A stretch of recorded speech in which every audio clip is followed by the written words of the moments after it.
আল্লাহ রাব্বুল আলামিনের কাছে শুকরিয়া আদায় করছি। অশেষ রহমতে আমাদের নেতাকর্মীর পরিশ্রম এর মধ্য দিয়ে এই টাঙ্গাইল সদরের জনগণ যে পরিমাণ আমাকে ভোট দিয়েছেন, সকল ভোটারদেরকে আমি ধন্যবাদ জানাই, অভিনন্দন জানাই, শুভেচ্ছা জানাই। এই বিজয় টাঙ্গাইল জনগণের বিজয়ও হয়েছে। আগামী দিনে আমি ইনশাল্লাহ যেই প্রত্যাশা নিয়ে এই টাঙ্গাইলের জনগণ আমাকে ভোট দিয়েছেন, সেই প্রত্যাশা ইনশাল্লাহ আমি শতভাগ পূরণ করার চেষ্টা করব ইনশাল্লাহ।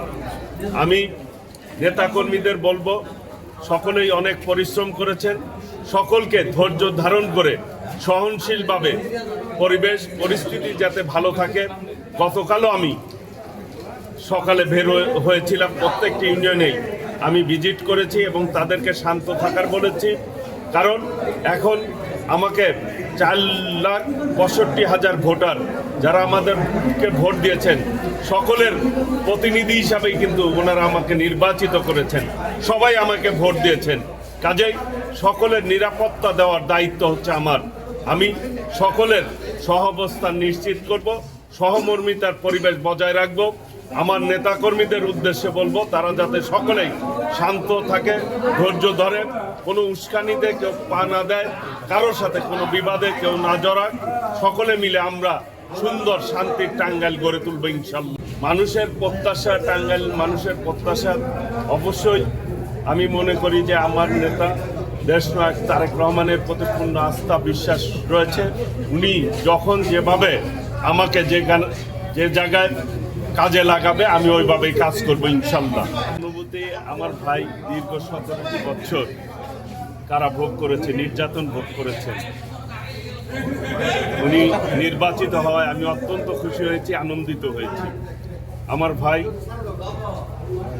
সকলে মিলে তাকে দল মত ধর্ম বর্ণ নির্বিশেষে সবাই তাকে ভোট দিয়েছেন এবং তার ভোটের ব্যবধান এই নির্বাচনে সবচাইতে বেশি রেকর্ড করেছেন।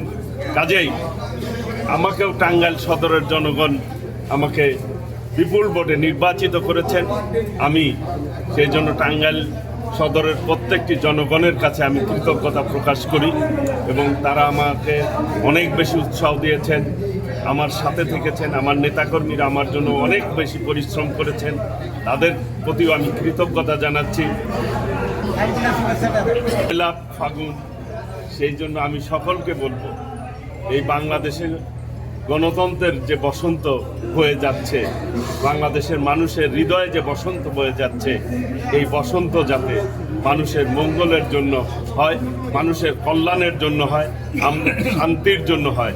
আমরা সকলে মিলে এই টাঙ্গাইলকে একটি আধুনিক টাঙ্গাইল, একটি মডেল টাঙ্গাইলে যাতে রূপ দিতে পারি, সেই জন্য সকলের কাছে, এই টাঙ্গাইল সদরবাসীর কাছে আমি দোয়া কামনা করছি এবং সবাই সুন্দরভাবে পরস্পর ভাই ভাই হিসাবে আমরা পথ চলব এবং সকলে মিলে ইনশাল্লাহ এই টাঙ্গাইলকে এগিয়ে নিয়ে যাব ইনশাল্লাহ।